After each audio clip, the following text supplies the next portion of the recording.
Mixed by SP Nitish. धारिले है हमारा चैनी गे साथी गे चैनी गे साथी। जब जब पियावा हमारे खाके खोइनी गे सखी, जब जब पियावा मारे खाके खोइनी गे सखी। धारिले है हमारा बेचैनी गे सखी, धारिले है हमारा बेचैनी गे सखी। लज के मारे के करो ना बातैनी गे सखी, लज के मारे के करो ना बातैनी गे सखी। मारे लखा के खैनी धर बेचैनी गे सखी, मारे लखा के खैनी धर बेचैनी गे सखी। बेचैनी गे सखी, धारिले है हमारा बेचैनी गे सखी।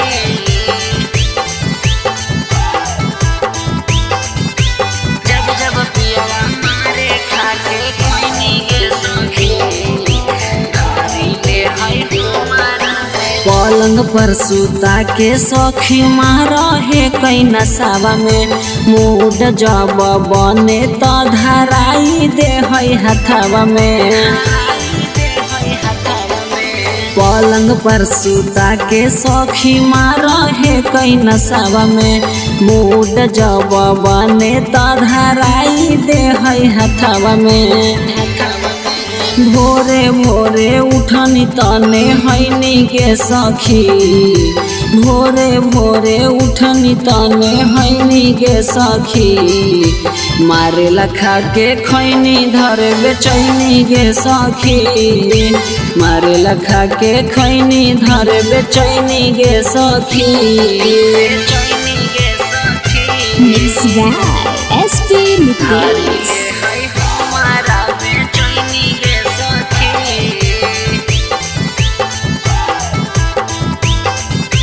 जब जब पियावा मारे खाके खैनी गे सखी, धारिले है हमारा।